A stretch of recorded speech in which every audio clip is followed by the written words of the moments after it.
اہل بیت طیبین الطاہرین المعصومین اما بعد فقد قال رسول اللہ صلی اللہ علیہ وآلہ وسلم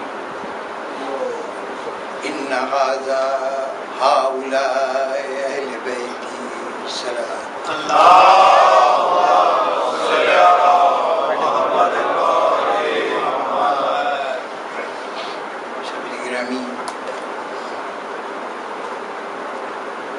قصہ کی یہ جو روایتی نشست ہے اس میں معمول یہ ہے کہ منقبت خانوں کے بعد کم وقت رہ جاتا ہے اور اس میں جناب قبلہ شکیل اختر صاحب انتہائی خوبی بیان کا مظاہرہ کرتے ہوئے 5 منٹ سے 10 منٹ کے دوران مکمل گفتگو فرما کے مجلس کو اختتام تک پہنچا دیتے ہیں. لیکن آج کی مجلس میں جناب شکیل صاحب کی جگہ مجھے جو بلایا گیا ہے تو اس کی مصلحت یہ تھی کہ پیش نظر ایک مومنہ کا چہلم تھا تو اس چہلم کی مجلس بھی متصل ہو گئی. اب اصولی طور پر تو روایات کا لحاظ کرتے ہوئے مجھے 5 منٹ میں ختم کر دینی چاہیے، لیکن بلانے والوں کے جذبات کا خیال رکھتے ہوئے مجھے معمول کے مطابق گفتگو کرنی چاہیے جو میرا معمول ہے.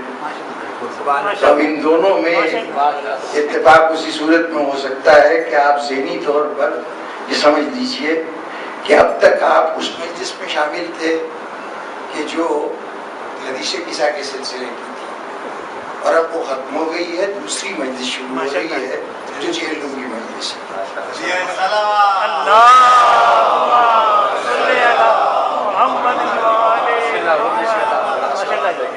مجھے جب کبھی اس مجلس میں حاضری کا موقع ملتا رہا ہے تو کوشش یہ ہوتی ہے کہ حدیث قصہ کا ہی کوئی جز موضوع گفتگو بنے. جن موضوعات پر گاہے گاہے بات کرنے کا موقع ملا ہے وہ پیش نظر ہیں، اس لیے ایک ایسا پہلو جو اس سے پہلے اس سلسلہ کلام میں زیر بحث نہیں آیا، وہ حضور کا ارشاد چادر میں سب کے جمع ہو جانے کے بعد حضور نے اپنا دائنا ہاتھ چادر سے باہر نکالا اور اسے آسمان کی طرف بلند کر کے ایک دعا شروع کی. اس دعا کے پہلے الفاظ تھے ان ہؤلاء اہل بیتی، پروردگارا یہ میرے اہل بیت ہیں.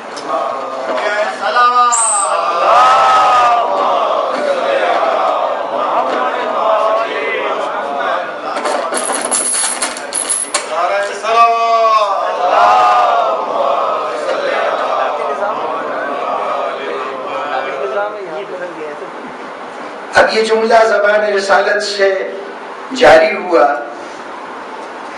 تو اس میں جو لفظ حضور نے اس مجمع کے لیے استعمال کیا تھا وہ بارگاہ عزدی میں اس کو یہ مقام ملا کہ اس حدیث قصہ کے نتیجے میں جو قرآنی آیت نازل ہوئی اس آیت میں بھی یہ لفظ موجود تھا. اور یہ تو آپ جانتے ہیں نا کہ حدیث قصہ شان نزول ہے آیت تطہیر کی. وہ پس منظر بیان ہوا ہے حدیث قصہ میں جس پس منظر میں آیت تطہیر نازل ہوئی ہے. تو اب اس پوری حدیث میں جو حدیث قصہ کی حیثیت سے آپ حضرات سماعت فرماتے ہیں اس میں یہ جو لفظ تھا انہا اولائے اہل بیتی، یہ میرے اہل بیت ہیں، اس میں سے لفظ اہل بیت اللہ کو اتنا پسندیدہ لگا کہ جو آیت نازل ہوئی تو اس میں بھی یہ لفظ موجود تھا، اور جتنی طہارت کی ضمانت دی گئی وہ اہل بیت کے لیے تھی۔ اہل بیت ہم نے تمہیں ہر طہارت سے دور رکھا ہے، ہر نجاست سے دور رکھا ہے، اور تمہیں ایسا طاہر رکھا ہے جیسے طاہر ہونے کا حق ہے۔ تو جب اہل بیت کا لفظ زبان رسالت سے بھی ارشاد ہوا، اور پھر اس اہل بیت کی فضیلت میں ایک ایسی آیت نازل ہوئی کہ جس کے مفہوم کو پوری طرح مسلمان آج بھی آسانی سے جزو ذہن نہیں بنا سکا۔ میدے کا معاملہ ہوتا تو میں کہتا کہ ہضم نہیں ہو سکا یہ لفظ، لیکن ذہن کا معاملہ ہے، اس لیے صرف یہی عرض کر سکتا ہوں کہ جزو ذہن نہیں بن سکا لفظ طہارت۔ اس کے معنی میں بہت سی کوشش کی گئی کہ اس کو اتنا گھٹایا جائے کہ جن جن لوگوں کو اس آیت کا مصداق قرار دینا ہے وہ اپنے کردار کے نقائص کے باوجود اس آیت میں کس طرح اتر رہے ہیں، لیکن پھر بھی جو طہارت کا مفہوم کم سے کم بیان ہوا وہ یہ کہا گیا کہ اس طہارت کا یہ تو مطلب ہے کہ وہ معصوم تو نہیں ہوں گے، محفوظ ہوں گے۔ اب یہ محفوظ کیا ہوتا ہے؟ تو اس کی تشریح یہ کی گئی کہ محفوظ وہ ہوتے ہیں کہ جو گناہ تو کرنا چاہتے ہیں، گناہ کی خواہش بھی ہوتی ہے، ارادہ بھی ہوتا ہے، لیکن اللہ ایسے حالات پیدا کرتا ہے کہ وہ گناہ نہیں کرتے۔ تو جب یہ طے ہے کہ وہ گناہ نہیں کرتے تو اس کا مطلب یہ ہے کہ جہاں تک ان کے ذہنی ارادے کا تعلق ہے وہ ارادہ کسی عمل کی بنیاد نہیں ہے۔ جزا و سزا کا تعلق اس نیت سے نہیں ہے جو کسی عمل کے سلسلے میں کی جائے اور اس پر عمل نہ کیا جائے۔ عمل کیا جائے تب جزا و سزا کا مرحلہ آتا ہے۔ تو اگر آپ کے خیال میں ان کے ذہن میں خیال آیا تھا کہ میں گناہ کروں لیکن اللہ نے ایسے حالات پیدا کر دیے کہ انہوں نے گناہ نہیں کیا تو کہلائیں گے تو بے گناہ، اور جو گناہوں سے پاک ہوگا اسی کو معصوم کہیں گے۔ تو بہر طور آپ کے محفوظ میں بھی عصمت کے معنی موجود تھے، لیکن عصمت کہنا سے انہوں نے قبول نہیں کیا، کہا یہ کہ وہ محفوظ ہے۔ تو ایسی فضیلت کا بیان ہے صحابہ ان افراد کی کہ جو اہل بیت قرار پا رہے ہیں۔ تو ہم اس فضیلت کو دیکھ کے بہتوں کا دل چاہا کہ ہم بھی اہل بیت میں شامل ہو جائیں۔ چنانچہ یا اگر بہت سے لوگ خود نہ شامل ہونے کی خواہش کریں تو ان کے مدعاؤں کا دل چاہا کہ ان کا بھی اس کے اندر تذکرہ ہو جائے۔ چنانچہ اب کبھی لغت عرب کو دیکھا گیا، کبھی وہاں کے رسم و رواج کو دیکھا گیا کہ اہل بیت کا لفظ کس کے لیے استعمال ہوتا ہے، لغت میں اس کے کیا معنی بیان کیے گئے ہیں۔ کبھی آیت تطہیر کے سیاق و سباق کو دیکھا گیا کہ اس کے اندر ازواج کا تذکرہ ہے، تو انہوں نے کہا کہ صاحب ازواج بھی اہل بیت میں شامل ہیں۔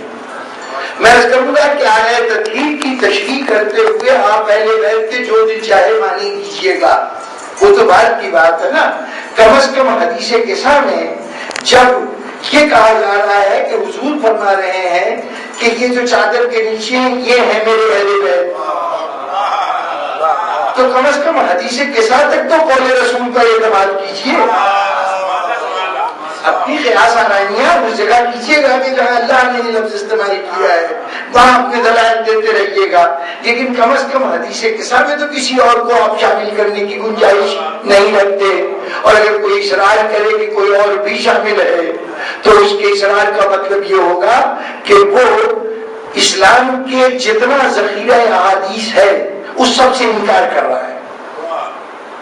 یہ اصرار کہ حدیث قصہ کا جو واقعہ ہوا ہے کہ حضور نے اپنی چادر میں لیا اور اس کے بعد ان لوگوں کو جن کو چادر میں لیا تھا ان کو اہل بیت کہا تھا، اور وہ جو چادر میں لیے گئے افراد تھے وہ 4 افراد تھے، خاتون جنت تھیں، علی بن ابی طالب تھے، حسنین علیہ السلام تھے۔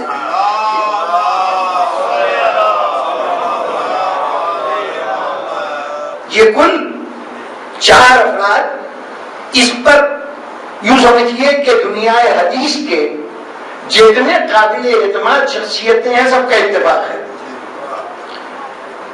تفصیلات کا وقت نہیں ہے. 17 صحابہ کرام ہیں، صحابہ اور صحابیات، جنہوں نے اس حدیث کو روایت کیا ہے اپنے اپنے طریقے سے. کسی نے مختصر انداز میں چند جملے کہہ کر، کسی نے تفصیل کے ساتھ، لیکن تمام بیانات میں یہ بیان کرنے والے کون کون ہیں؟ اس میں ہمارے لیے تو سب سے بڑی بات صدیقہ کون ہے، جناب فاطمہ زہرا صلوات اللہ علیہا. وہ اس حدیث کی راویہ ہیں. یہ جو آپ تلاوت کرتے ہیں، جو ابھی تقریب سے پہلے اس کی تلاوت ہوئی، وہ یہ خاتون جنت کی روایت کردہ روایت ہے. اس کے علاوہ جابر ابن عبداللہ انصاری صحابی رسول ہیں، انہوں نے روایت کی ہے. عبداللہ ابن عباس نے روایت کی ہے. جناب ام سلمہ نے روایت کی ہے. عمر ابن ام سلمہ، جناب ام سلمہ کے پہلے شوہر سے ایک صاحبزادے تھے، انہوں نے بھی اس حدیث کو روایت کیا ہے. اس حدیث کے راویوں میں جناب ام سلمہ ایک ام المومنین ہے اور ایک دوسری ام المومنین. ایک تو صدیقہ کونین نے بیان کیا تھا اس حدیث کو، ایک وہ صدیقہ جسے مسلمانوں نے صدیقہ کہا، حضرت عائشہ بھی اس کی راوی ہیں، انہوں نے بھی اس کو روایت کیا ہے. ابو ہریرہ بھی اس کے راویوں میں ایک راوی ہیں. سعد ابن ابی وقاص یہ بھی ان راویوں کے اندر شامل ہیں. اندازہ لگائیے کہ جتنے عبداللہ ابن عباس کے اگر جن کو نکال دیجئے، یعنی 3 راوی ایسے کہ جن کو اگر نکال دیا جائے تو اس کے بعد دنیا حدیث بالکل ویران ہو جائے گی. وہ 3 راوی کون کون سے ہیں؟ جناب ابو ہریرہ کہ جنہوں نے سب سے زیادہ حدیثیں روایت کی ہیں، تقریباً 5000 حدیثوں کے راوی ہیں تنہا حضرت ابو ہریرہ. اس کے بعد دوسرے سب سے بڑے راوی جو ہیں وہ حضرت عبداللہ ابن عباس ہیں، اور تیسری بڑی راویہ جو ہیں وہ فہرست میں تیسرے نمبر پر، اور خواتین میں سب سے زیادہ روایت بیان کرنے والی حضرت عائشہ ہیں. اگر ان 3 راویوں کو نکال لیجیے تو پھر نہ صحیح بخاری رہتی ہے نہ صحیح مسلم رہتی ہے. یہ تینوں اس روایت کو بیان کر رہے ہیں. جابر ابن عبداللہ انصاری اور ابو سعید خدری اور دوسرے سعد ابن ابی وقاص، یہ اس قسم کے صحابہ، یہ بھی اپنی جگہ بڑے جید شخصیتیں ہیں. اور تمام شیعہ سنی ہر اس حدیث کے سے تعلق رکھنے والے تمام مکاتب فکر میں یہ لوگ مستند اور معتبر سمجھے جاتے ہیں. تو بہترین قسم کے صحابہ، جبکہ آپ کا تو اصول یہ ہے کہ صحابہ جتنے ہیں وہ سب کے سب عادل ہیں، اور اگر اپنی زندگی کے دوسرے معاملے میں عادل نہ بھی ہوں تو کم از کم روایت حدیث میں عادل ہیں. یہ اتفاق ہے کہ صحابہ کرام جتنے بھی ہیں وہ روایت حدیث میں خلاف عدالت نہیں کر سکتے، یعنی کوئی غلط بیانی نہیں کر سکتے. ان سے روایت سچی بیان ہوگی. یہ اور بات ہے کہ بعد کے راوی اپنے طور سے اضافہ کر دیں یا اپنے طور سے کسی کی طرف کوئی بات منسوب کر دیں، لیکن اگر کوئی صحابی روایت کرے گا تو وہ روایت درست ہوگی. تو اب 17 مستند ترین معتبر ترین صحابہ کے بیان کردہ حدیث سے اگر آپ انکار کریں گے تو گویا پھر تو حدیث سرے سے اپنے وجود کو کھو بیٹھے گی. تو انکار کی تو گنجائش نہیں ہے. اب جب یہ 17 راویوں نے روایت بیان کی ہو، ان تمام روایتوں میں کسی نے مختصر بیان کیا، کسی نے تفصیلات کے ساتھ بیان کیا، کسی نے تفصیل میں کوئی نئی چیز بیان کی جو دوسرے نے نہیں بیان کی. بس حضرت عائشہ نے یہ فرمایا کہ جس چادر کو حضور نے اوڑھا تھا اس میں سیاہ رنگ کے پھول تھے، یعنی پھولدار چادر تھی. جناب ام سلمہ نے جو روایت بیان کی اس میں اس چادر کو خیبری چادر کہا ہے. خاتون جنت نے جس چادر کا ذکر کیا وہ کسائے یمانی ہے، یمنی چادر ہے. حضرت سعید خدری نے، ابو سعید خدری نے جو روایت بیان کی اس میں کہا کہ حضور نے اپنے ابا کے دامن میں 4 افراد کو لیا اور پھر یہ حدیث ارشاد فرمائی. اس کو یہ نہ سمجھیے گا کہ یہ اختلاف رائے ہے یا یہ لوگ غلط کوئی کچھ کہہ رہا ہے کوئی کچھ کہہ رہا ہے اور اس کے نتیجے میں یہ نتیجہ سب نکالا جائے کہ یہ حدیث ہی غلط ہے. جی نہیں، یہ کثرت روایت سے صرف ایک بات ظاہر ہوتی ہے کہ حضور کے نزدیک ان اہل بیت کا تعلق اتنا ضروری تھا کہ آپ نے یہ عمل ایک دفعہ نہیں کیا، بلکہ ہر شخص پر جس پر کبھی بھی اہل بیت ہونے کا گمان ہو سکتا تھا اس کے سامنے واضح طور پہ بتایا کہ اہل بیت یہ ہے وہ.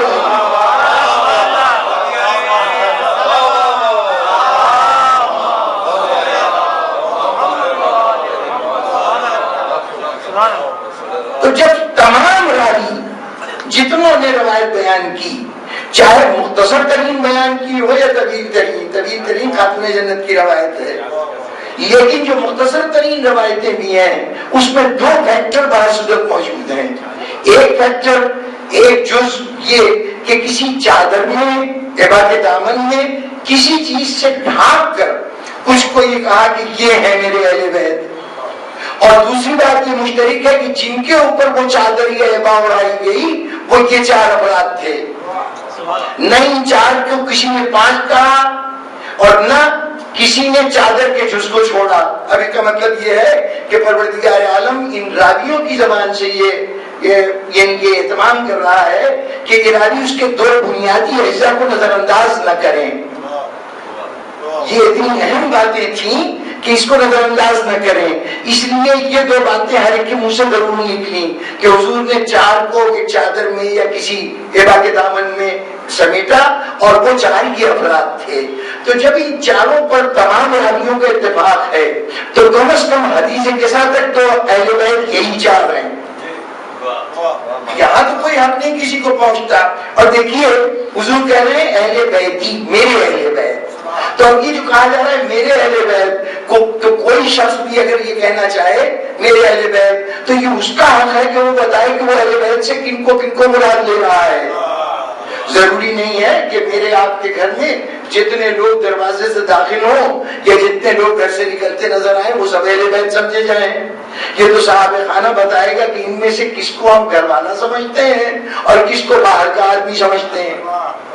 اس حق کو کسی سے نہیں چھینا جا سکتا کہ وہ کس کو گھر والا قرار دیتا ہے، گھر کا رکن قرار دیتا ہے، اور کس کو گھر سے باہر رکھتا ہے۔ جب مجھ سے اور آپ سے یہ حق نہیں چھینا جاتا اور اہل بیت کا تعین کرنا میری اور آپ کی ذمہ داری ہے، تو رسول کے اہل بیت کے معنی لغت میں جو لگے جائیں رسول سے کیوں نہ پوچھے جائے؟ یعنی کتنی عجیب بات ہے کہ حضور اتنے اہتمام سے کہیں کہ جب کہیں، جہاں کہیں، جس حال میں بھی کہیں ان چار کو اہل بیت کہیں، اور اس کے علاوہ کبھی اہل بیت کا لفظ کسی اور کے لیے استعمال نہ کریں۔ اچھا حضور استعمال نہ کریں تو چلیے جو لوگ تھے خاندان کے اندر، جو افراد اور تھے، مثلا عام اصطلاح کے مطابق جو ازواج تھیں وہ گھر والیاں تھیں، تو کم از کم وہی یہ کہہ دیتی کہ رسول نے تو نہیں کہا لیکن ہم بھی گھر والے تھے۔ ذرا غور فرمائیے کہ سورہ نور کی دو آیتیں کہ جن سے بظاہر کسی ایک واقعے کا تذکرہ ہے کہ جہاں کسی خاتون پر لگنے والے الزام کو اللہ نے کہا کہ یہاں پر تمہیں چاہیے یہ تھا کہ شریعت کا جو قاعدہ بتایا گیا ہے اس قاعدے کے مطابق تم یہ دیکھتے کہ کیا یہ جو الزام لگایا گیا ہے یہ صحیح ہے کہ نہیں۔ تم نے اس قاعدے کو نہیں استعمال کیا، اللہ نے تمہیں ایک بڑے فتنے سے بچا لیا۔ ان دو آیتوں کو ملت اسلامیہ کی عظیم شخصیت جناب حضرت عائشہ نے اپنی ذات کی طرف منسوب کرنے کے لیے ایک پورا واقعہ بیان کیا، اسے واقعہ افق کہا جاتا ہے، کہ جس میں یہ کہا کہ مجھ پہ ایک تہمت لگی تھی اور اس تہمت کو دور کرنے کے لیے اللہ نے تہمت لگنے کے کوئی 1.5 مہینے کے بعد اس آیت کو نازل کیا تو اس سے میری پاک دامنی ثابت ہوئی۔ تو ایک دور کے کسی واقعے کے تذکرے میں بیان ہونے والی آیت کو اپنی طرف نسبت دینے کے لیے خاتون اپنے اوپر ایسا الزام لگوانے کے لیے بھی آمادہ ہے جس الزام کو غیرت کبھی بھی گوارا نہیں کرتی۔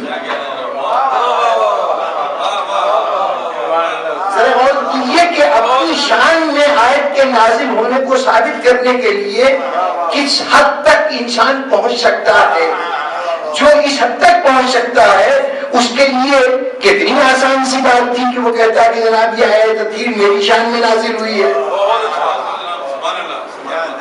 اتنی بڑی آیت جس میں فضیلت ہی فضیلت ہے، وہاں سورہ نور کی جو 2 آیتیں ہیں ان آیتوں کا میں نے عرض کیا کہ اس کو اگر اس کا مصداق کسی خاتون کو سمجھا جائے تو اس کے لیے بڑی کھینچا تانی کرنی پڑے گی اس آیت کے اندر۔ بظاہر آیت کسی پاک دامنی کا تذکرہ نہیں کر رہی، ایک صورتحال کا ذکر کر رہی ہے کہ تم میں ایک فتنہ پیدا ہوا تھا، اس فتنے میں شرعی طریقہ یہ تھا کہ 4 گواہوں سے گواہی لی جاتی، تم نے وہ نہیں کیا، یہ تو اللہ کا کرم خاص ہے کہ اس نے تمہیں اس فتنے سے بچا لیا۔ اب یہ کرم خاص جو اللہ نے کیا ہے، اس سے بظاہر یہ محسوس ہوتا ہے کہ یہ کوئی دو گروہوں کا معاملہ تھا، کوئی ایک گروہ دوسرے گروہ پر کوئی الزام لگا رہا تھا، اور اس گروہ کی طرف سے جو شرعی قاعدہ تھا وہ استعمال نہیں کیا گیا، اور ان کے اندر جنگ ہونے والی تھی۔ ہمیں تاریخ میں نہیں ملتا کہ وہ کون سا واقعہ ہے۔ ظاہر ہے کسی واقعے کا ذکر کیسے ہوتا جب اس وقت کی خاتون اول اس واقعے کو اپنی ذات کی طرف نسبت دے رہی ہوں، تو کسی مورخ کی کیا حیثیت ہے یا محدث کی کیا حیثیت ہے کہ یہ بتائے کہ یہ آیت فلاں واقعے کے سلسلے میں نازل ہوئی تھی۔ چنانچہ اس آیت کے نزول کے سلسلے میں جو نسبت دی گئی ہے وہ نسبت بڑی، یعنی یوں کہیے کہ اس آیت کے ساتھ باقاعدہ محنت کرنی پڑے گی کہ اس کو اس سے یہ سمجھا جائے کہ کسی خاتون کی پاک دامنی کی دلیل کے طور پر نازل ہوئی ہے۔ کوئی خاتون اس آیت کو اپنی طرف نسبت دلانے کے لیے اتنا بڑا الزام اپنے سر لینے کو تیار ہے، اپنے شوہر کی ناراضگی کا قصہ بیان کرنے کو تیار ہے، اور وہ بھی شوہر کے انتقال کے بعد، اور اس ناراضگی کے واقعے کا کوئی اور راوی نہ ہو سوائے اس خاتون کے۔ دلچسپ بات یہ کہ واقعہ عفت کی راویہ صرف وہ خاتون ہیں، یعنی جناب حضرت عائشہ۔ تو جب اتنا خواہش ہو کہ قرآن کی کوئی آیت میری فضیلت میں نازل ہو جائے، تو آیت اطہیر تو تھی آیت فضیلت، اس کو اپنی طرف نسبت دینے میں کیا عرض تھا، کون سی دشواری تھی؟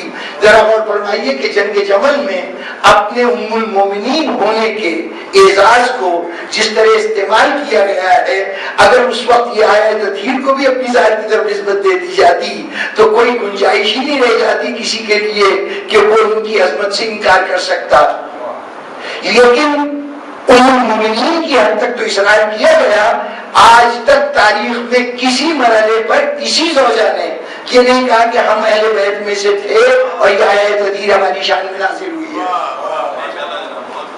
کسی نے نہیں کہا۔ حدیث کے سامنے تو بالکل واضح ہے کہ حضور نے ارشاد فرمایا، لیکن جو قرآن کی آیت تھی اس کو بھی کسی بھی ام المومنین نے اپنی طرف کبھی نسبت نہیں دی۔ اب انہوں نے تو نسبت نہیں دی، بعد میں ان کے ہوا خواہ چاہیں تو ان کو اس میں شامل کر لیں، لیکن کیا کیجیے کہ حضرت ام سلمہ نے اس کی بھی گنجائش نہیں چھوڑی کہ کوئی خاتون اپنے آپ کو آیت اطہیر کے اہل بیت پہ شامل کر سکے، اس لیے کہ انہوں نے جو روایت بیان کی اس میں کہا کہ جب یہ چادر کے نیچے 4 افراد کے ساتھ حضور نے جب ان کے فضائل بیان کیے اور اللہ کی طرف سے آیت اطہیر نازل ہوئی تو اس وقت میں آگے بڑھی اور میں نے کہا کہ یا رسول اللہ کیا میں بھی اس چادر میں داخل ہو سکتی ہوں؟ تو حضور نے ارشاد فرمایا کہ تم خیر پر ہو لیکن اس چادر میں داخل ہونے کی اہل نہیں۔ خیر کی سند دے کر یہ کہنا کہ چادر میں داخل ہونے کے قابل نہیں ہو، اس کا مطلب یہ ہے کہ اب کردار میں کتنی ہی عظمت کیوں نہ ہو، اہل بیت میں شامل ہونے کا جو مقام ہے وہ اتنا بلند ہے کہ تمام عظمتوں کے باوجود کوئی اس میں داخل نہیں ہو سکتا۔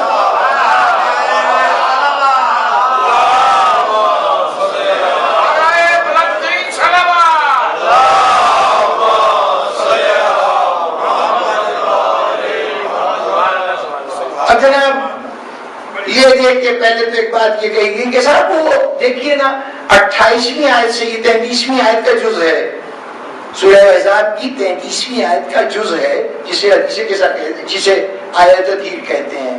اس سے پہلے 28ویں آیت سے ذکر شروع ہوتا ہے کہ اللہ خطاب کرتا ہے یا ایھا رسول یا قل لازواجک، اے رسول اپنے ازواج سے کہہ دیجئے، اور اب اس کے بعد ساری گفتگو ازواج سے ہو رہی ہے کہ ان سے کہہ دیجئے کہ اگر تم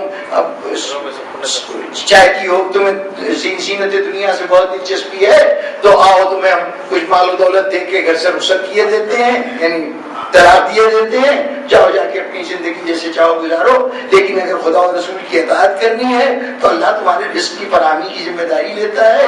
دیکھو اگر تم رسول کی زوجہ ہو تو تم عام عورتوں سے بڑی مختلف ہو، کسی اعتبار سے مختلف ہو کہ اگر کوئی غلطی کرے گا تو اس کو غلطی کی ایک سزا ملے گی، لیکن تمہیں گناہوں کی دگنی سزا ملے گی، غلطی کی دگنی سزا ملے گی، اور جب نیکی کرو گی تو اللہ نیکی کا بھی اجر اس حساب سے دینے والا ہے۔ اور دیکھو بناؤ سنگار کر کے زمانہ جاہلیت کی عورتوں کی طرح سے لوگوں سے اس انداز میں باتیں نہ کیا کرو کہ لوگ اس کی وجہ سے جن کے دلوں میں مرض ہیں وہ تمہارے متعلق بدگمانیوں کا شکار ہو جائیں.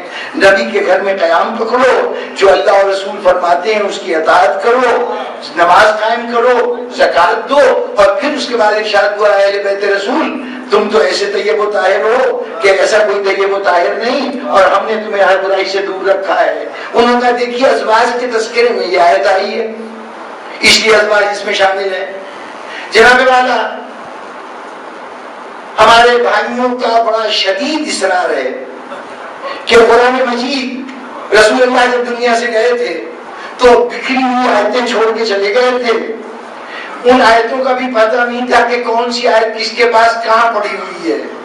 چنانچہ دو گواہ بلائے جاتے تھے اور اس سے ایک آیت لکھی جاتی تھی, اور ان گواہیوں کی بنیاد پر موجودہ قرآن ترتیب دیا گیا. کوئی اس کا سہرا حضرت ابو بکر کے سر باندھتا ہے, کوئی اسی عمل کا سہرا حضرت عثمان کے سر باندھتا ہے. لیکن کہنا یہی ہے کہ حضور نے قرآن کو جمع نہیں کیا تھا, یہ بعد میں آنے والوں نے جمع کیا ہے, اور جب جمع کیا ہے تو ایک آیت کر کے جمع کیا ہے. تو جب ایک آیت کر کے جمع کیا ہے تو اس کو جو بھی ترتیب دی ہے انہوں نے دی ہے. اگر حضور جمع کرتے تب تو ترتیب وہ ہوتی جو حضور دیتے. جب آپ نے جمع کیا ہے تو, اور وہ بھی اس طرح سے کہ ٹکڑے ٹکڑے لے کے, آیتیں تو جز ہیں نا, ان آیتوں کو سورے کی شکل دینا, ان صورتوں میں ان آیتوں کی ترتیب, یہ تمام چیزیں حضور نہیں کر کے گئے تھے بقول حضرات کے. تو جب حضور نہیں کر کے گئے تھے, آپ نے ترتیب دی ہے, تو جب تک آپ یہ دعویٰ کرتے رہیں گے کہ یہ ترتیب ہماری ترتیب ہے, اس وقت تک ترتیب کی بنیاد پر کوئی دلیل نہیں دی جا سکتی. بات سے ہوئی کہ نہیں ہوئی؟ ذرا غور کرنا یہ کہ اگر یہ ارینجمنٹ آیتوں کی ترتیب جو ہے وہ آپ کی دی ہوئی ہے تو آپ نے جس آیت کو جہاں مناسب سمجھا رکھ دیا. آپ نے دیکھا یہ ازواج کا تذکرہ ہے, آیت تطہیر کہیں تھی, آپ نے اٹھا کے وہاں شامل کر دیا. جب تک آپ اس دعوے پر قائم ہیں کہ قرآن بعد رسول جمع کیا گیا, اس وقت تک کم از کم ترتیب قرآن کو بنیاد بنا کر آپ کوئی دلیل نہیں دے سکتے. حق ہی نہیں پہنچتا آپ کو. یہ تو ہمارے ضرر کی بات ہے کہ آپ کے بار بار یہ کہنے کے باوجود کہ آپ کہتے ہیں کہ قرآن بعد میں جمع کیا گیا, چونکہ ہم یہ سمجھتے ہیں کہ قرآن حیات رسالت میں جمع کیا گیا, حضور کے فرائض میں شامل تھا کہ قرآن کو جمع کر کے اس کتاب کو پہنچانا رسول کی ذمہ داری تھی. چنانچہ یہ رسول نے اپنی ذمہ داری کو نبھایا, اور جو قرآن مجید آج ہمارے درمیان موجود ہے یہ رسول کی اپنی دی ہوئی ترتیب موجود ہے. اس لیے ترتیب کو بنیاد بنا کر ہم دلیل دیں تو بات بنتی ہے. آپ کو حق نہیں پہنچتا. پہلے تو وہ جو سیرے باندھ رکھے ہیں نا آپ نے جمع قرآن کے, وہ لوگوں کے ماتھے سے اتاریے اور اس کے بعد پھر ترتیب کی بات کیجیے. یعنی آپ کا منہ تو نہیں ہے نا کہ آپ یہ سوال ہم سے کریں, ہم سے یہ کہیں گے نا ترتیب یہ ہے, خود ہی کرتے ہیں ترتیب ہم نے دی ہے اور پھر اسی ترتیب کو دلیل کے طور پر پیش کرتے ہیں. تو یہ ترتیب جو ہے یہ تو دلیل کی بنیاد آپ کی طرف سے نہیں بن سکتی, لیکن یہ ہماری ذمہ داری ہے بہر طور, چونکہ ہم سمجھتے ہیں کہ قرآن مجید میں جو یہ ترتیب ہے یہ خود رسول کی منشا کے مطابق خدا اور رسول کے فیصلے کے تحت قرآن مجید رسول کے حیات میں جمع ہو چکا تھا, اور موجودہ قرآن مجید وہی ہے جو حضور چھوڑ کے گئے ہیں. اس میں کسی فرد بشر کا ہاتھ نہیں ہے. ایک جملہ کہتا چلوں, قرآن مجید کی آیت ہے نحن نزلنا الذکر وإنا لہ لحافظون, ہم ہی ہیں کہ جس نے اس قرآن کو نازل کیا ہے اور ہم ہی اس کی حفاظت کرنے والے ہیں. دو عمل ہے اس دعوے کے ساتھ کہ یہ ہمارا کام ہے, انا نحن, ہم ہیں. دو مرتبہ اپنے ہم کہنے کا اصرار, انا میں بھی اور نحن میں بھی. ہم ہیں کہ جس نے یہ کہا, جس نے اس قرآن مجید کو نازل کیا ہے اور اس کی حفاظت کرنے والے ہیں. تو اب قرآن مجید کا نزول اور حفاظت دونوں عمل بالکل ایک دوسرے کے متوازی ہیں, مساوی ہیں. جو کچھ نسبت اللہ کی طرف نزول قرآن کی ہے وہی نسبت اللہ کی طرف حفاظت قرآن کی ہے. ہم ہی نازل کرنے والے ہیں, ہم ہی محافظ ہیں. اچھا جب خدا کی طرف نازل کرنے کی نسبت دی جاتی تو کیا مطلب ہوتا ہے؟ قرآن لے کے جبرائیل آئے، قلب رسول پہ قرآن نازل ہوا، دو شخصیتیں تو شامل ہو گئیں، لیکن اللہ کے نازل کرنے کا مطلب یہ ہے کہ اس قرآن میں نہ تو جبرائیل کا کوئی لفظ شامل ہے نہ رسول کا کوئی لفظ شامل ہے۔ اگر کوئی یہ سمجھے کہ جبرائیل قرآن لے کے آ رہے تھے، بیچ میں دو چار جملے ان کے بھی شامل ہو گئے، یا حضور جب نعوذ باللہ قرآن سنا رہے تھے تو اس کے اندر کچھ جملے اپنی طرف سے، کچھ الفاظ اپنی طرف سے بڑھا لیے، اگر کوئی یہ گمان کرے گا تو دائرہ اسلام سے خارج ہو جائے گا۔ اگر نزول میں غیر خدا کی شمولیت کا تصور بھی آ جائے تو دائرہ اسلام سے خارج۔ تو جب نزول اور حفاظت دونوں برابر کا عمل ہے، اللہ کہہ رہا ہے یہی نازل کرنے والا بھی میں ہوں، حفاظت کرنے والا بھی میں ہوں، تو نزول میں غیر خدا کا تصور ہو جائے تو اسلام سے خارج، تو اگر حفاظت میں غیر خدا کا تصور آ جائے وہ بھی اسلام سے باہر جگہ بنائے، اسلام میں اس کے لیے گنجائش نہیں ہے۔ جو یہ کہے کہ فلاں نہ ہوتا تو قرآن محفوظ نہ ہوتا، یا قرآن مجید کو کسی کے نام منسوب کر دے کہ یہ فلاں کا صحیفہ ہے، صحف فلاں ہے، کتابوں میں باقاعدہ چھاپا جاتا ہے قرآن مجید پر کہ یہ صحف عثمانی ہے، یہ اس حوالے سے پیش کیا جاتا ہے دنیا کے اندر۔ تو یہ جو کہا جاتا ہے کہ قرآن مجید کو اور بہت سے مسائل اس سے وابستہ ہیں، اس وقت ان کو چھیڑنا نہیں چاہتا، لیکن خدا کے لیے کم از کم قرآن پر رحم کھائیے کہ آپ اس کے ساتھ اپنی اپنائیت کا اظہار کرنے کے لیے اس کو مشکوک کیوں بنا رہے ہیں لوگوں کی نگاہ میں۔ اگر قرآن بعد رسول جمع ہوتا ہے تو کوئی ضمانت رہ ہی نہیں جاتی کہ وہ صحیح طور پر جمع ہوا ہو۔ اس لیے کہ جب غیر معصوم کسی عمل کو کریں گے تو اس میں غلطی کا امکان تو بڑھتا رہے گا۔ آپ یہ قسم کھا کے نہیں کہہ سکتے کہ اس میں غلطی ہو ہی نہیں سکتی، یہ تو معصوم کرے تب کہا جا سکتا ہے کہ اس میں غلطی نہیں ہو سکتی۔ جب آپ نے صحابہ کرام کو کبھی بھی غیر معصوم نہیں مانا، معصوم نہیں مانا، تو ایسی صورت میں صحابہ کا کیا ہوا عمل جو ہے وہ شک و شبہ سے بالاتر نہیں ہو سکتا۔ اور جب صحابہ خود یہ کہہ رہے ہو کہ دیکھو میں نے تمہاری قیادت تو سنبھال لی ہے لیکن میں کبھی کبھی مجھے شیطان بہکا بھی دیتا ہے، اگر میں بھٹکنے لگوں تو تم میرا بازو پکڑ لینا، مجھے سنبھال لینا، تو اب اس کا مطلب یہ ہے کہ وہاں غلطی کا امکان تو موجود تھا۔ بات اور یہ ایک ذیلی بحث ہے، اسے اس وقت چھیڑنا مقصود نہیں۔ تو اب اس قرآن مجید میں جب اہل بیت کا لفظ آیا تو اس میں لغت دیکھی جا رہی ہے، عرب کا قاعدہ دیکھا جا رہا ہے۔ جناب والا کسی کے اہل بیت کا تعین کوئی دوسرا شخص نہیں کر سکتا، وہی گھر والا ہے جس کا گھر ہے وہی بتا سکتا ہے میرے اہل بیت کون ہے اور کون نہیں ہے۔ جب اللہ کا حبیب کہہ رہا ہے میرے اہل بیت ہیں تو اس کے بعد ہمیں کسی شک و شبہ کی گنجائش نہیں رہ جاتی۔ اب یہاں اہل بیت کا تذکرہ اس ترتیب کے ساتھ کیوں ہے؟ یہ موضوع سے ذرا ہٹی ہوئی بات ہے، اس لیے اس وقت اس کو نہیں چھیڑوں گا۔ میں صرف اہل بیت کے معنی کی حد تک محدود رہنا چاہتا ہوں کہ یہ اہل بیت کے معنی میں اب جب اور کوئی طریقہ نہیں ہوا تو اتنی بہت سی حدیثیں موجود تھیں جس میں بتایا گیا کہ 4 افراد کو لیا گیا اور اس کے مقابلے میں کوئی اور اسٹیٹمنٹ تھی ہی نہیں، تو اب کیا کرتے؟ تو عبد الماجد دریابادی صاحب جیسے فاضل تفسیر لکھنے والے انہوں نے نکتہ نکالا کہ صاحب بات یہ ہے کہ ازواج تو اہل بیت میں شامل ہی تھی، ان کا کوئی مسئلہ ہی نہیں تھا، وہ تو ہر قاعدے ہر قانون کے مطابق اہل بیت میں ہوتی ہیں، لیکن حضور کی خواہش تھی کہ اس میں ان کی بیٹی، ان کے داماد، ان کے نواسے بھی شامل ہو جائیں، تو چونکہ عام طور پر یہ شامل نہیں ہوتے تھے، ان کو رسول کی خواہش کے تحت شامل کیا جا رہا تھا، اس لیے حضور نے بار بار ان کو اہل بیت کر کے بتایا کہ یہ بھی میرے اہل بیت ہیں۔ یعنی یہ انہوں نے نکتہ نکالا کہ وہ تو تھے ہی اہل بیت لیکن ان کو اس کے اندر شامل کیا گیا ہے۔ جناب والا یہ سب دورزگار بحثیں ہیں۔ جب حضور نے واضح طور پر کہہ دیا، انہوں نے کبھی دعویٰ نہیں کیا کہ جن کو آپ اہل بیت میں شامل کر رہے ہیں، جب یہ دعویٰ کرنے کے پورے امکانات موجود تھے۔ کتنی روایتیں ہیں کہ جو اہل بیت کے فضائل سے تعلق رکھتی ہیں، کوشش کی گئی کہ اس کے متبادل اس جیسی کوئی نہ کوئی روایت کسی اور کے لیے بھی بنا لی جائے۔ جہاں روایت سازیوں کا اتنا عمل ہو رہا تھا یہ عجیب طاہروں کا گروہ تھا کہ کسی نجس کو قریب تک آنے کی جرات نہیں ہو سکتی.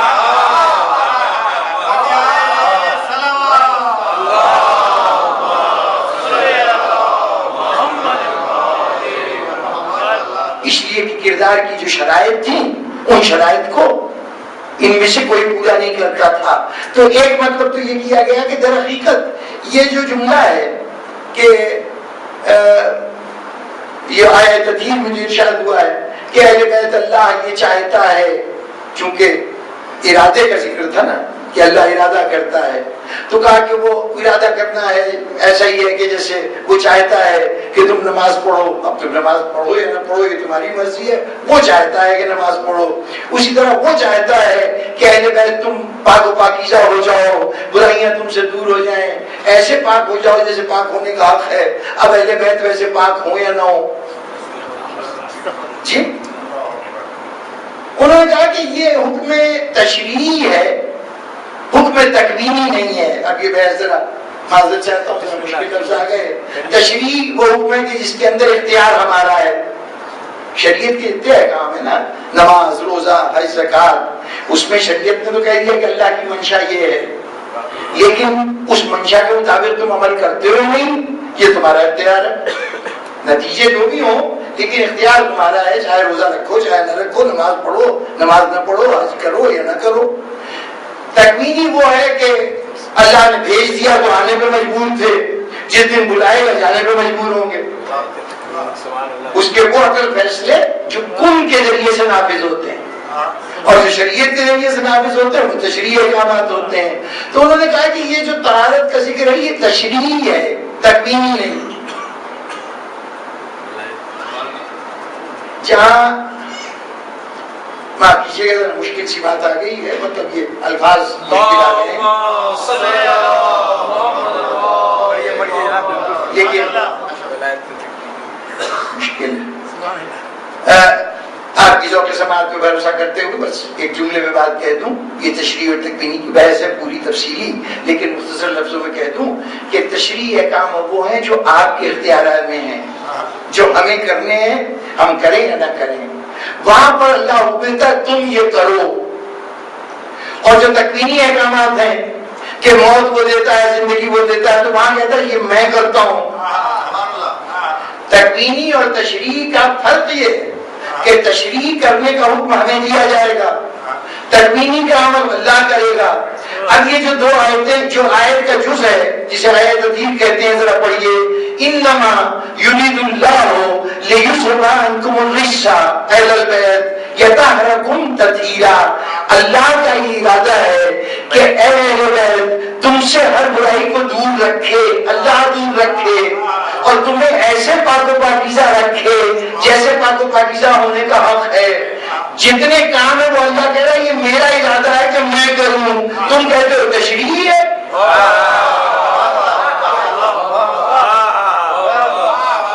بھائی تشریعی ہوتا تو اللہ یہ کہتا ہے کہ اے اہل بیت اللہ یہ چاہتا ہے کہ تم پاک و پاکیزہ ہو جاؤ. انما یرید اللہ لیذھب، تم سے دور رکھے، تم سے اظہار کرتے ہر رجس کا. یہ اللہ کرتے تم نہیں کرو گے، یہ ہم کریں گے کہ برائی تمہارے نزدیک آ ہی نہیں سکتی. اور تم ایسے پاک و پاکیزہ رکھے جاؤ گے کہ جیسے پاکیزگی کا حق ہے. تو سارے عمل تو اللہ کہہ رہا ہے کہ میں کر رہا ہوں، آپ کہہ رہے نہیں یہ تشریعی حکم ہے. میں سمجھتا ہوں کہ چلیے یہ تشریعی بھی ہے اور تکوینی بھی ہے، اس لیے کہ اس سے پہلے ازواج کا تذکرہ ہے. بہت سی باتیں ان سے کہیں یہ نہ کرو یہ نہ کرو یہ نہ کرو اور پاک و پاکیزہ ہو جاؤ. تو اگر ازواج سے خطاب ہے تو ان سے تو تشریعی خطاب ہے، ان سے خطاب تشریعی ہوگا. لیکن جن کو یہ نہیں کہا گیا کہ یہ نہ کرو یہ نہ کرو یہ نہ کرو اور ان کو رسول کہہ رہا کہ یہ بھی اہل بیت پہ شامل ہے آپ کے کہنے کے مطابق کہ وہ تو اہل بیت تھے، یہ بھی اہل بیت پہ شامل ہیں. تو جو جن کو آپ کہتے ہیں یہ اہل بیت میں تھے ان سے تو اللہ کہہ رہا ہے یا ازواج النبی تم یہ کرو. کل ازواج کا ایک دفعہ کہا کہ اے رسول اپنی ازواج سے کہہ دو، دوسری جگہ خود کہا ازواج النبی خطاب کیا یا نساء النبی، اے نبی کی عورتوں، یعنی خاص طور پر خطاب کر کے کہا جا رہا ہے نبی کی بیویوں سے، اور ان سے کہا جا رہا ہے یہ نہ کرنا، یہ نہ کرنا، یہ نہ کرنا، یہ نہ کرنا۔ اب اگر آیت تھی ان کی شان میں نازل ہے تو ان شرطوں کے ساتھ کہ یہ نہ کرو گی تب تم پاک و پاکیزہ ہو جاؤ گی۔ نہ کرنے میں کیا کیا ہے؟ وہ بناؤ سکھایا چلیے، وہ تو کوئی نہیں کرتا ہوگا شاید، ورنہ لیکن یہ کہ قرآن میں چونکہ ذکر ہوا ہے تو چاہے ایک کرتی ہو لیکن کر کوئی نہیں کوئی ڈال ظاہر ہے ان عیبوں سے تو نہیں روکا جائے گا جو موجود ہی نہیں ہے۔ سارے تمام عیب تو بیان نہیں کیے گئے، گنتی کے چند عیب گنائے گئے ہیں، تو جو گنتی کے چند عیب گنائے گئے ہیں وہ عیب کہیں نہ کہیں کسی جگہ پائے جاتے تھے اس گروہ میں جس سے خطاب ہو رہا ہے۔ لیکن کچھ ایسے بھی ذرا بے ضرورت سے، مثلا کرنا کی بیوتکنا، اپنے گھروں میں ٹھہری رہو۔ اب اگر کوئی گھر میں نہ ٹھہری رہے تو وہ کم از کم ان اہل بیت میں شامل نہیں ہے جو طاہر ہے، کیونکہ تشریعی حکم تھا نا بطور آپ کے کہ کچھ شرائط تھی، یہ شرائط ادا کرو گے تب تمہیں یہ مرتبہ ملے گا۔ اچھا جن کے ساتھ کوئی شرط نہیں لگے، کہیں اس کے اندر ذکر ہے کہ علی و فاطمہ تم اگر یہ نہ کرو گے تب تم اہل بیت میں شامل، تب تم پاک و پاکیزہ ہو جاؤ گے؟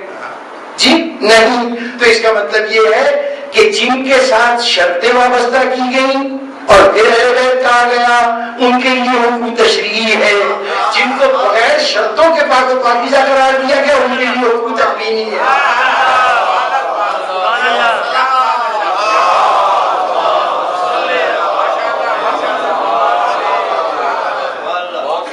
اچھا باتیں تو بہت سی ہیں کرنے والی، اپنی جگہ پر صرف اہل بیت کے لفظ پر پورا اشرا پڑھا جا سکتا ہے کہ اس کے معنی مفہوم کیا ہے، لیکن آئیے میں آج کی گفتگو کو مربوط کروں اس خاص مرحلے سے کہ جس سلسلے میں اس مجلس کا بھی انعقاد ہے۔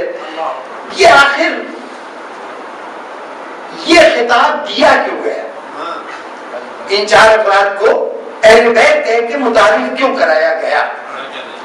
یہ کیا مصلحت ہے پروردگار عالم کی؟ ایک ایسا عام سا لفظ کہ جو ہر گھر میں ہر فرد کے لیے استعمال ہو سکتا ہے، کسی نہ کسی گھر کا تو وہ بھی اہل بیت ہوگا نا جی، جو گھر میں رہتا ہے کسی گھر میں بھی رہتا ہو وہ اس گھر کا گھر والا ہے۔ تو اس اعتبار سے یہ کامن سا لفظ تھا، پوری دنیا کے لیے استعمال ہو سکتا تھا۔ استعمال ان کے لیے ہو رہا ہے کہ ابھی کہہ رہا ہوں کہ جن کی وہ صفت بیان ہو رہی ہے جو صفت اب تک مسلمانوں کو ہضم نہیں ہوئی، اس کے معنی اور تعبیریں کی گئی، لیکن لفظ اتنا عام سا استعمال ہو رہا ہے۔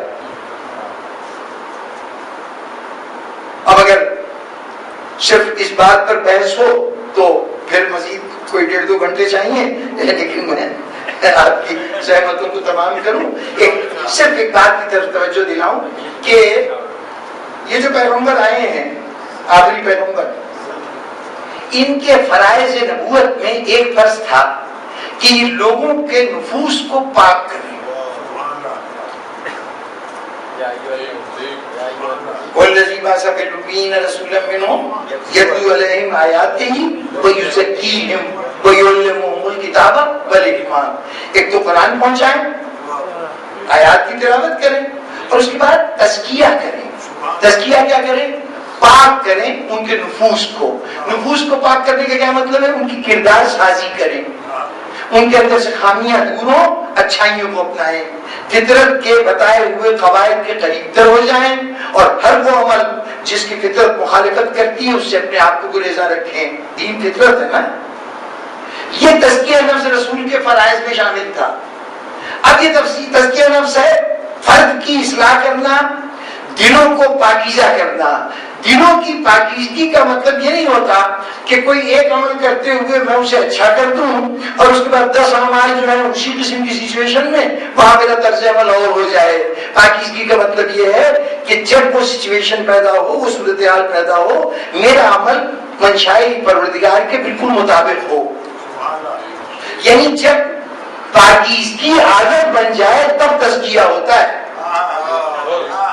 کبھی کبھی کی اپنائی ہوئی کوئی خوبی وہ تزکیہ نفس نہیں ہے۔ نفس تو پاکیزہ تب ہوا کہ وہ برائی سے کسی وقت بھی آلودہ نہیں ہوتا۔ اب یہ نفس کی پاکیزگی کہ جہاں اچھائیاں عادت بن جائیں، ان عادتوں کے بننے میں فرد کتنی ہی کوشش کرے لیکن کچھ ایسی رکاوٹیں ہیں کہ کبھی وہ نہ چاہتے ہوئے بھی برائی کرتا ہے اور کبھی چاہتے ہوئے بھی اچھائی سے اچھائی بھی اختیار کر لیتا ہے اور کبھی برائی بھی اختیار کرتا ہے جبکہ وہ ان کو نہیں کرنا چاہتا۔ صبح کی سیر کرنے کے بڑے فوائد ہیں، کتابوں میں بھی سنا، ڈاکٹروں صاحبان سے بھی سنا، ہدایت بھی جاری کر دیتے ہیں، لیکن صبح اٹھ کے بڑا جوش آیا کہ نہیں صاحب اب صحت کے لیے بہت ضروری ہے، روز اٹھ کے واک کیا کریں گے۔ وہ ایک میل کی بات تو کم سے کم ہوگی، ایک دن گئے، دوسرے دن گئے، تیسرے دن گئے، رفتہ رفتہ جذبہ ٹھنڈا پڑنے لگا، پھر کوئی معمولی سا بہانہ ہوا، آج ذرا بادل آئے ہوئے ہیں، ہو سکتا ہے کہ واپسی میں بارش ہو جائے تو آج ٹھہر جاتے ہیں، کل دیکھا جائے گا، یا رات کو دیر سے سوئے تھے اب صبح اٹھ کے کہاں جائیں، چنانچہ ارادہ ملتوی کر دیا۔ بڑی نیک نیتی سے شروع کیا تھا لیکن 2-3 دن کے بعد اسے ترک کر دیا۔ اسی جگہ پر صورتحال یہ ہوئی کہ محلے میں 2-3 حضرات ایسے تھے، یا یہ کہ مسجد میں آپ نماز پڑھنے گئے تو وہاں پر کچھ احباب ایسے مل گئے کہ کہنے لگے کہ بھائی اگر صبح کی سیر کی جائے تو کتنی اچھی بات ہے، یوں کرو کہ صبح مسجد میں آیا کرو، نماز پڑھیں گے، پھر ہم سب کو ساتھ چلیں گے۔ اب جب 3-4 آدمیوں کا ساتھ ہو گیا تو کسی دن دل نہیں بھی چاہ رہا، رات کو کتنی دیر ہوئی سوئے ہوئے، لیکن خیال ہے کہ ان کو جواب بھی دینا ہے، دوست انتظار کر رہے ہوں گے، چنانچہ جو پہلے سیر خود اپنے ارادے سے کر رہے تھے اور 3 دن کے بعد چھوڑ گئے، اب دل نہیں چاہ رہا لیکن پھر بھی سیر کو جا رہے ہیں۔ معلوم ہوا کہ ماحول کبھی نیکی پر اگر ماحول سازگار ہو تو نیکیاں معمول بنتی جاتی ہیں، اور اگر ماحول سازگار نہ ہو تو اچھی بڑی نیکی جس کا ارادہ بھی ہو کچھ دن کے بعد ارادہ تک توڑ دیتا ہے۔ کتنے موقع ہوتے ہیں کہ جہاں آپ سماجی مصلحتوں کے تحت نماز کا وقت آیا ہوا ہے، دل چاہ رہا ہے نماز پڑھیں، لیکن دوست بیٹھے ہیں، لطیفے بازی ہو رہی ہے، قصہ کہانی ہو رہی ہے، اب ان سب کو ناراض کریں یہ کہہ کے کہ میاں میں تو نماز پڑھنے جا رہا ہوں۔ اچھا کون سا نماز کے وقت بھاگا جاتا ہے، 2-4 منٹ بیٹھ لیتے ہیں، بات کر لیتے ہیں، کبھی گھر کے اندر موجود ہیں، کوئی باہر ایسا ناپسندیدہ ملاقاتی آ گیا ہے کہ جس سے ملنا نہیں چاہتے تو بلا تکلف کہہ رہے ہیں کہ کہہ دو کہ گھر میں نہیں ہے۔ ہوتی ہے نا صورتحال۔ کتنے موقع ہیں کہ جہاں ہم جھوٹ بولتے ہیں صرف اس لیے کہ معاشرے میں اس جھوٹ کو ناپسندیدہ نہیں سمجھا جاتا، معمول سمجھا جاتا ہے۔ چھٹی کی درخواست دینی ہے تو بڑے بڑے صالح لوگ، بڑے بڑے نیک لوگ کبھی باپ کو بیمار کریں گے، کبھی ماں کو بیمار کریں گے، کبھی کوئی اور اپنی مصلحت ایسی پیدا کریں گے کہ جو چھٹی کا جواز بن سکے، بلا تکلف جھوٹ بول دیا جاتا ہے۔ ایک زمانے میں ریسٹ اینڈ ریکریشن لیو میرا کرتی تھی تو یعنی سیر و تفریح کے لیے، تو اگر کوئی ذاتی کام ہے تو اس ذاتی کام کا حوالہ نہیں دیں گے بلکہ کہیں گے صاحب وہ ریسٹ اینڈ ریکریشن لیو جو ہے میں ریسٹ کے لیے دن کو چاہیے اور شہر سے باہر جانا چاہتا ہوں، سیر کرنا چاہتا ہوں، ایک فرضی داستان لکھ کے اور وہ کر لیا گیا۔ قرضے ملتے ہیں تو کتنے ہیں کہ وہ کسی دوسرے کی پراپرٹی کا ایک کاغذ حاصل کر کے اور کہتے ہیں کہ صاحب ہاؤس بلڈنگ کا مجھے ایڈوانس مل جائے۔ کتنے جھوٹ ہیں جو ہم اس معاشرے کے اندر رہ کے بولتے ہیں اور ہم اس کو جھوٹ سمجھتے ہی نہیں۔ یہ کیوں ہے؟ اس لیے کہ معاشرے نے ان جھوٹوں کو قبول کر لیا ہے۔ تو معلوم ہوا کہ ماحول کبھی برائی کا آمادہ کر دیتا ہے جبکہ وہ کام برا ہوتا ہے، ضمیر ملامت کرتا ہے، لیکن ماحول کے تقاضے کے تحت ہم کر لیتے ہیں۔ اور کبھی ایسا ہوتا ہے کہ ماحول سازگار ہو تو انسان نیکی پہ آمادہ ہو جاتا ہے۔ تو تزکیہ نفس کے لیے فرد کی اصلاح اس وقت تک کافی نہیں ہے جب تک ماحول اچھا نہ ہو۔ ماحول سازگار نہ ہو تو تزکیہ نفس نہیں ہو سکتا۔ یہ جو کہا گیا امر بالمعروف کرو، نہیں عن المنکر کرو، اس کا مطلب یہ برائیوں سے روکو اور اچھائیوں کی طرف دعوت دو، تو اس کا مطلب پورا معاشرہ مل کر ایک فضا بنائے کہ اس میں برائیوں سے بچا جائے اور اچھائیوں کو اپنایا جائے۔ اچھا اب یہ معاشرہ کیسے بنتا ہے؟ کسی فرد کو اس کی صلاحیتوں کے ساتھ معاشرے کے حوالے کر دیا جائے کہ بھائی اس کے تزکیہ نفس میں جتنی مدد کر سکتے ہو کرو، ایسا نہیں ہو سکتا۔ اگر کوئی شخص کسی جگہ ایک قیمتی پودا لگانا چاہتا ہے کہ پروان چڑھے تو پہلے کسی گرین ہاؤس میں خصوصی ماحول پیدا کر کے وہاں اس کو پروان چڑھائے گا، اس کو وہاں کے مزاج اور حالات کے مطابق اس کو ڈھلنے کا موقع فراہم کرے گا۔ جب وقت کے ساتھ ساتھ وہ اس جگہ کی آب و ہوا کا سامنا کر سکتے ہو تب ان کو لے جا کے کھلے میدان میں لگایا جائے گا۔ آج آپ ان علاقوں میں چلے جائیے، مڈل ایسٹ کے بہت سے علاقے کہ جو کل بالکل ویران و صحرا تھے، جہاں صحیح معنوں میں دانا اگر زمین پہ گرتا تو بھن جاتا، وہاں پر آج لہلاتے ہوئے جنگلات ہیں اور ایسے ایسے درخت وہاں پہ موجود ہیں جو کبھی اس علاقے کے اندر پیدا ہو ہی نہیں سکتے تھے، لیکن کیسے کیا گیا؟ پہلے ان کو نرسریوں کے اندر خصوصی ماحول کے اندر رکھا گیا، تمام چیزوں پہ پابندی لگائی گئی کہ پانی ایسا دیا جائے گا، کھاد ایسی دی جائے گی، ٹمپریچر ایسا ہوگا۔ اس تمام میں ایسی فضا میں کہ جو اپنے طور پہ بنایا گیا تھا، اس میں جب زندہ رہنا اس نے سیکھ لیا تب اس کو اٹھایا گیا اور لے جا کے کھلے میدان میں لگا دیا گیا۔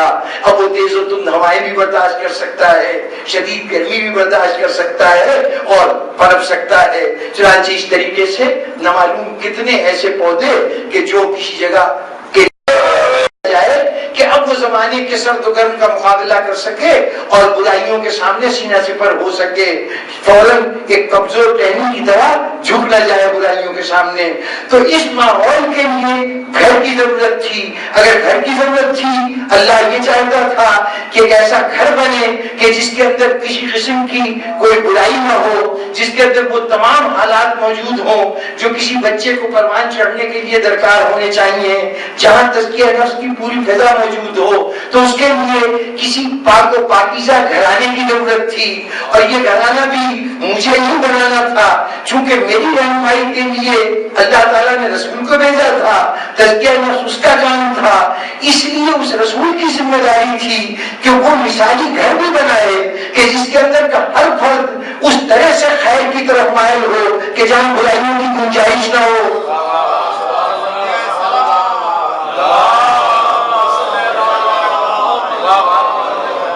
یہ طاہر بیت نبوت کی ضرورت تھی۔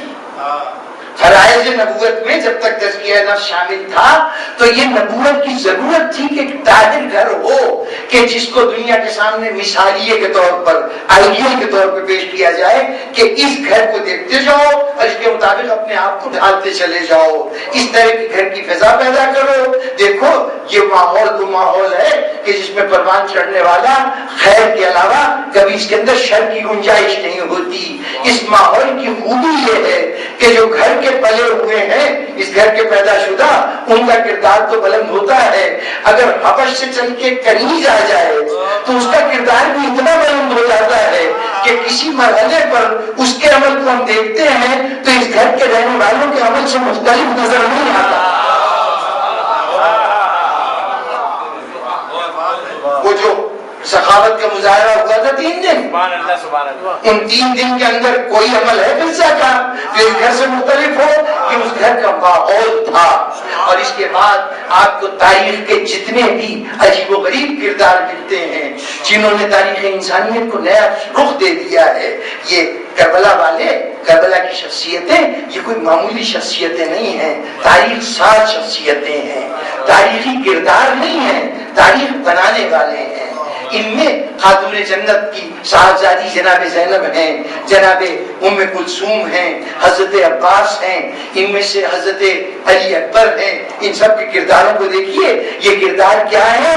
اس مخصوص ماحول کی پیداوار ہے۔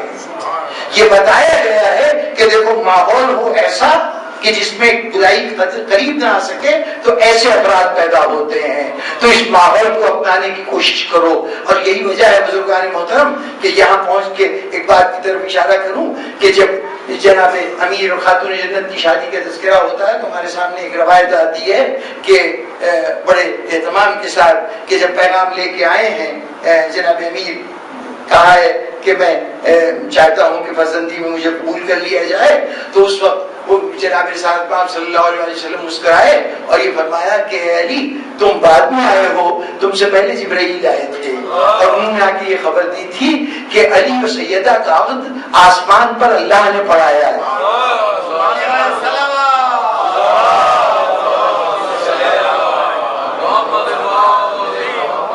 عقد انہوں نے وہاں پڑھا دیا ہے، اللہ نے پڑھا دیا ہے، رسول اس کا اعلان تم دنیا میں کر دو۔ ایک اور روایت ہے کہ حضور نے ارشاد فرمایا کہ اگر علی نہ ہوتے تو سیدہ کا کوئی کف نہ ہوتا۔ تو ہمارے ایک بڑی محترم شخصیت ہے امین الحسینی صاحب، جنہوں نے شیعہ انسائکلوپیڈیا ایک بڑی مادۃ اللہ کتاب تعریف فرمائی ہے، انہوں نے اس حدیث کی تشریح کرتے ہوئے اس کا سبب قرار دیا کہ یعنی یہ بحث کہ جی اللہ نے جو عقد کرایا ہے آسمان پہ، اس کی توجیہ انہوں نے یہ کی کہ یہ عقد آسمان میں کرانے کی وجہ یہ ہے کہ کسی کا کف، کسی کا ہونا یہ ایسی چیز ہے کہ انسان صرف اپنے مشاہدے کی بنیاد پر فیصلہ نہیں کر سکتا، یہ اللہ ہی سمجھ سکتا ہے کہ کون کس کا کف ہے۔ یعنی سیدہ کا مقام و مرتبہ کیا ہے اور علی کا مقام و مرتبہ کیا ہے، اس مقام و مرتبے کو ہم نہیں اندازہ لگا سکتے۔ مزاج کی ہم آہنگی کتنی ہے، طبیعتوں کی سطح کتنی ہے، علم کی وسعتیں کتنی ہیں، اختیار کی کس کس منزل پہ کون فائز ہے۔ کب ہونے کا تو مطلب ہے نا کہ برابری کے دونوں ہم پلہ ہوں، تو یہ ہم پلہ کا فیصلہ خدا کے سوا کوئی نہیں کر سکتا۔ تو چونکہ علی اور سیدہ کے کف ہونے کا رسول اعلان کر رہے ہیں کہ یہ دونوں ہم پلہ تھے، تو اس ہم پلہ ہونے کا واحد ذریعہ یہ تھا کہ اللہ یہ اعلان کرے کہ یہ ہم پلہ ہے، اس لیے یہ عقد آسمانوں پہ ہوا۔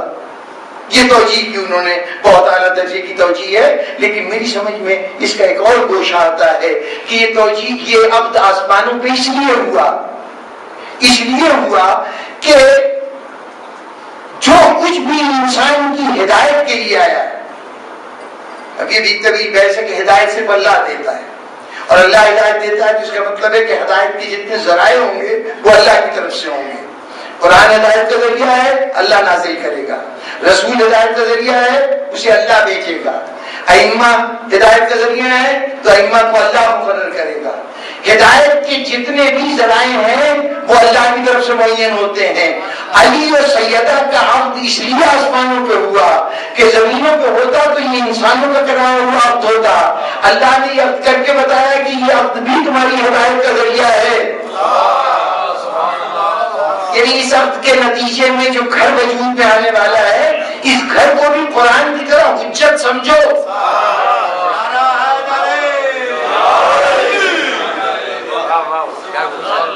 یہ قرآن و اہل بیت، یہ قرآن و رسول کی طرح حجت ہے تمہارے لیے یہ گھر۔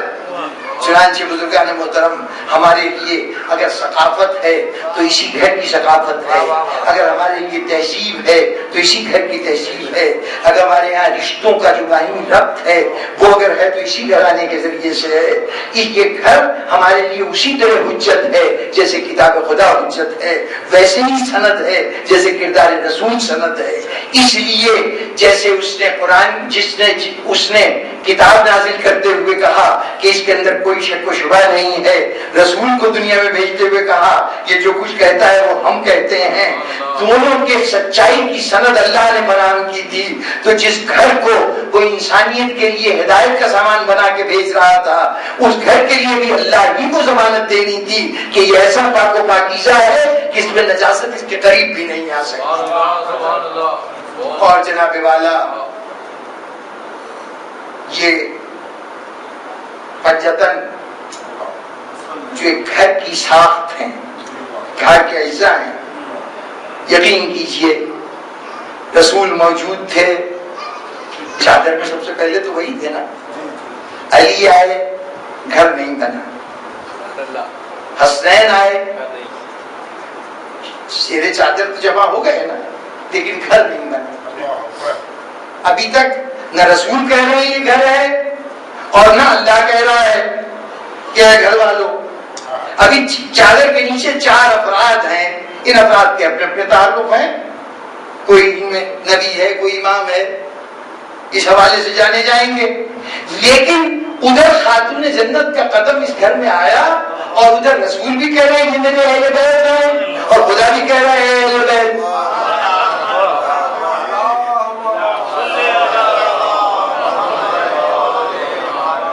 یہاں خاتون خانہ کی اہمیت کا اندازہ لگائیے کہ جب تک وہ نہیں ہے اس وقت تک وہ ایک رہائش گاہ تو ہو سکتی ہے, ہاسٹل تو ہو سکتا ہے, افراد کا مجمع تو ہو سکتا ہے, گھر نہیں بنتا جب تک خاتون کا قدم درمیان میں نہ آئے.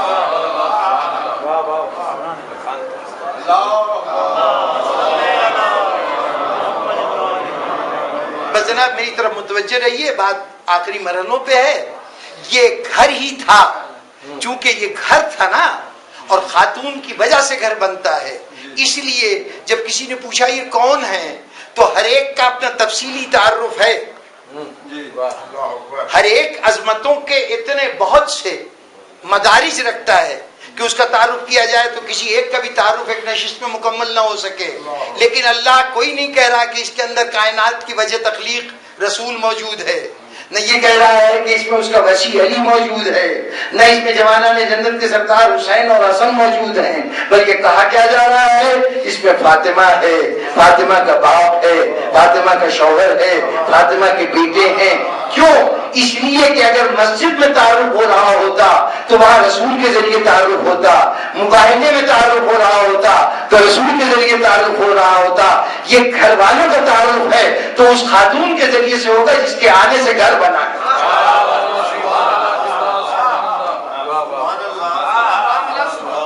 اس گھر میں یہ خاتون بیٹی بھی ہے, بیوی بھی ہے, ماں بھی ہے. لیکن یہ عجیب بات ہے, بات وفات دنیا سے تشریف لے جانے کے بعد کئی معجزات میں کئی ائمہ کے ظہور کی وہ واقعات ہمیں ملتے ہیں. جناب امیر مختلف مقامات پر نظر آئے. ان معصوموں میں جو بصورت معجزہ بعد وفات بھی دنیا میں نظر آئے, لوگوں نے گواہیاں دیں, ان میں خاتون جنت کا بھی شمار سر فہرست ہے. کئی مرتبہ خاتون جنت کا ظہور ہوا ہے. لیکن یہ عجیب بات ہے, چادر کے نیچے بیٹی بھی ہے, بیوی بھی ہے, ماں بھی ہے. ایک ہی خاتون تینوں حیثیتوں میں موجود ہے. لیکن بعد شہادت جب کبھی ظاہر ہوئی بیٹی کی حیثیت سے ظاہر نہیں ہوئی, زوجہ علی کی حیثیت سے ظاہر نہیں ہوئی. جب بھی دنیا میں آئی ماں کی حیثیت سے ظاہر. کس واقعے کا تذکرہ کروں, یہ ماں یہ جناب خاتون جنت گویا ماں کی محبت کی انتہائیں بتا رہے ہیں. چونکہ صاحب اختیار تھی اس لیے اولاد کو جب مصیبت میں دیکھا پہنچ گئے. اس کا یہ مطلب ہوا کہ جو دوسری مائیں ہیں انہیں یہ نہ سمجھو کہ ان کے دل میں محبت نہیں ہے. وہ جو مرنے کے بعد نہیں آتی تو یہ نہ سمجھتے محبت نہیں ہے. محبت تو ویسی ہے, اتنا اختیار نہیں جو خاتون جنت کو حاصل. کہاں کہاں آئی ہے یہ ماں. مدینے کے گھر میں آنا یا کربلا کے میدان میں آنا, شام کے قید خانے میں آنا, کس منزل کا تذکرہ کروں. جناب والا کربلا کے تو کتنے مناظر ہیں نا. شب عاشور امام نکلے تھے خیمے سے باہر, جناب ہلال ابن نافع بجلی آپ کے پیچھے پیچھے چل رہے تھے, دبے قدموں سے چل رہے تھے. صرف پیش نظر یہ تھا کہ امام جا رہے ہیں میدان میں, دشمن کہیں گھات لگا کے بیٹھا ہو اور امام کو کوئی نقصان پہنچ جائے, تنہا ہے, تو اس لیے حفاظت کے لیے پیچھے چل رہے تھے. لیکن یہ بھی نہیں چاہتے تھے کہ امام کے کسی عمل میں مداخلت کریں, اس لیے اپنا ساتھ چلنا ظاہر بھی نہیں کر رہے تھے. لیکن امام کی نگاہوں سے کیا پوشیدہ تھا, کچھ دور جا کے امام نے کہا اعلان قدموں کو دبا کے چلنے کی ضرورت نہیں, آ جاؤ میرے پاس آ جاؤ. ہلال نے اس دوران میں دیکھا تھا کہ امام کچھ دور چلتے تھے، زمین پہ بیٹھ جاتے تھے، پھر کچھ دیر تک زمین پہ بیٹھے ادھر ادھر ہاتھ چلاتے تھے، پھر پڑھتے تھے۔ اب جب امام کے ساتھ گئے تو کیا دیکھا کہ امام زمین پہ بیٹھتے ہیں اور بیٹھ کے وہاں جو جھاڑیاں ہیں ان کو اکھاڑتے ہیں، اگر پتھر پڑے ہوتے ہیں ان کو ہاتھوں سے ہٹاتے ہیں۔ ہلال نے پوچھا مولا یہ کیا کر رہے ہیں؟ یہ وہ جگہ ہے جہاں پر تم لوگ اپنی سواریوں سے گرو گے، یہ مقام ہلال جہاں تم زخمی ہو کے گرو گے، جہاں میرا علی اکبر گرے گا، جہاں حبیب ابن مظاہر گرے گا۔ ایک مقام کا تعارف کرتے جا رہے ہیں، جگہ پہنچے امام تو بہت بڑی جگہ صاف، میدان کا بہت صحیح سے صاف کیا۔ مجھے مولا کہ وہ مقام ہے جہاں میں اللہ نے شہید کیا۔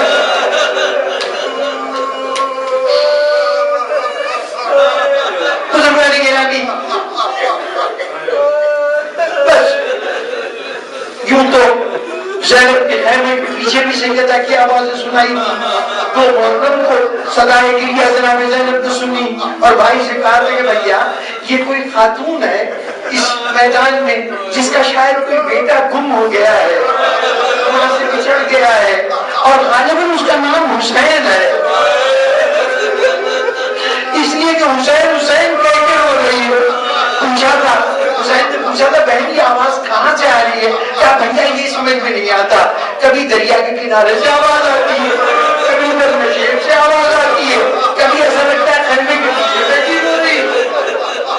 کہا بہن تم بہت چھوٹی تھی جب ماں دنیا سے چلی گئی، شاید تمہیں آواز یاد نہیں رہی، یہ ماں ہے جو جنت البقیع سے نکلی ہوئی جدھر جدھر قافلہ جاتا ہے ساتھ جاتی ہے۔ لیکن بزرگان بس مجھے ایک منظر اور ذہن میں آ رہا ہے، دو جملے کہہ کے بعد ختم کروں کہ بغداد شہر ہے، سلمان ابن جعفر ایک عباسی شہزادہ ہے، رات کے وقت دروازے پہ دستک ہوئی، دیکھا ایک معظمہ سر سے پیر تک چادر پہنے ہوئے کھڑی ہوئی ہے۔ اس نے پوچھا کیا بات ہے؟ کہا سن تو نے یہ منت مانی تھی نا کہ تیرا فلاں کام ہو جائے گا تو تو سیدہ کے کسی بیٹے کی خدمت کرے گا، اولاد سیدہ کی خدمت کرے گا۔ کہا میں نے تو منت مانی تھی لیکن آپ کو کیسے معلوم؟ کہا یہ چھوڑ مجھے کیسے معلوم ہے، کہا میرے ساتھ چل اور اولاد فاطمہ کی خدمت کر دے۔ اس نے کہا بی بی اچھا میں چلتا ہوں، کہاں لے کے جائیں گی؟ کہا تجھے بغداد کے پل تک لے کے چلنا ہے لیکن ذرا لوہے کاٹنے کا سامان میں ساتھ کیا دیکھا پل میں ایک لال پڑی ہے اور دو میں گڑیاں ہیں گیلیاں ہیں، اور یہ جو بی بی ساتھ ہے یہ لال پہ جا کے کہہ رہی ہے یہ بھی میرے فرزندوں میں سے ایک فرزند ہے۔ سیدہ کہاں کہاں روئے، کبھی کربلا میں روتی ہے، کبھی مدینے میں روتی ہے، کبھی شاملہ میں روتی ہے۔ اور بزرگان گرامی میرا آج میری گفتگو کا آخری جملہ ہے، خدا آپ لوگوں کو چاہے تو شرف عطا کرے، تمام اولاد سیدہ کے مزاروں کی زیارت کا اعزاز ملے، سامرا جائیں گے شان و شوکت دیکھیے گا، فرزندان جناب سیدہ کی کاظمین جائیں گے وہاں فرزندان سیدہ کی شان و شوکت دیکھیے گا، کربلا جائیے گا وہاں شان دیکھیے گا کہ سیدہ کے بیٹے کس ٹھاٹ سے دنیا کے اندر ان کا آج نام لیا جاتا ہے۔ پھر ذرا جنت البقیع میں بیٹوں کی قبروں پہ منتقل موجود ہے، سیدہ کی قبر تک پہنچو، سراغ بھی نہیں ملتا، نشان بھی نہیں ملتا۔